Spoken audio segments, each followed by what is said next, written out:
રાજેન્દ્રસિંહ ઝાલા છે। હું કોણ ગામનો ખેડૂત છું અને આજે અમે રામદેવ પીરના મંદિરે બધા ખેડૂતો મોટી સંખ્યામાં એકઠિત થયા છીએ અને અહીંથી અમે અમારી સમિતિની આજે રચના કરી છે અને જે સરકારે જે ખેડૂતોને 2 ગણું એટલે કે 200% એ વળતર જે ખેડૂતને અમને મંજૂર જ નથી અને અહીંયાથી જે અમારા હોદ્દેદારો જે ભાજપના જે બધા ગાંધીનગર ગયા હતા અને એ લોકોએ જે કીધું છે ખેડૂતને સ્વીકાર છે, તો અમારા આંદોલનકારી આમાંથી કોઈ પણ અહીંયા હાજર નહોતા અને એમને આ કોઈ જાતનું આ જે વળતર છે સ્વીકારવામાં આવ્યું નથી અને આવનારા સમયમાં અમે અહીંયાથી સુરેન્દ્રનગર જિલ્લાના તમામ ગામડાના લેટર પેડ ઉપર ગ્રામ પંચાયતના તમામ લેટર પેડ ઉપર અમે આ સરકારશ્રીનો વિરોધ કરી અને આવનારા સમયમાં કલેક્ટરશ્રીની ઓફિસે જે અમે 2-5 દિવસના ટાઈમમાં કલેક્ટરશ્રીને બધા ગામ સુરેન્દ્રનગર જિલ્લાના તમામ ગામડા એકત્રિત કરી અને અમે એમને આવેદનપત્ર દેવા જવાના છીએ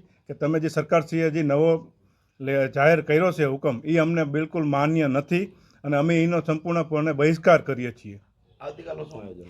આવતીકાલે અમે અહીંયાથી બધા ગામ અમે જવાના છીએ, ગામ પંચાયતની મુલાકાત લેવાના છીએ, ગામના લેટર પેડ ઉઘરાવવાના છીએ અને ગામમાં અમે બધા ખેડૂતને એકત્રિત કરી અને આનો સખત પ્રમાણે વિરોધ કરવા માટે સબૂત ખેડૂતને બધાને એકત્રિત કરવાના છીએ અને અહીંયા અમે અત્યારે સુરેન્દ્રનગર જિલ્લાનું કોંઢ આંદોલનનું એપિસેન્ટર બનવા જઈ રહ્યું છે।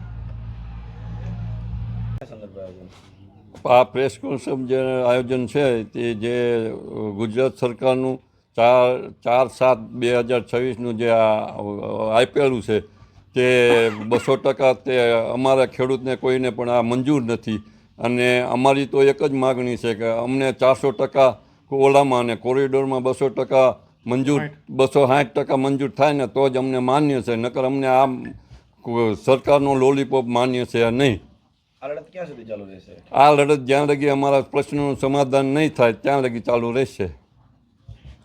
શું નામ તમારું? મારું નામ જયવીરસિંહ। શું તમારું નામ છે? શું આયોજન? ઝાલા મેહુલસિંહ વિક્રમસિંહ મારું નામ છે। કોણ ગામનો ખેડૂત છું।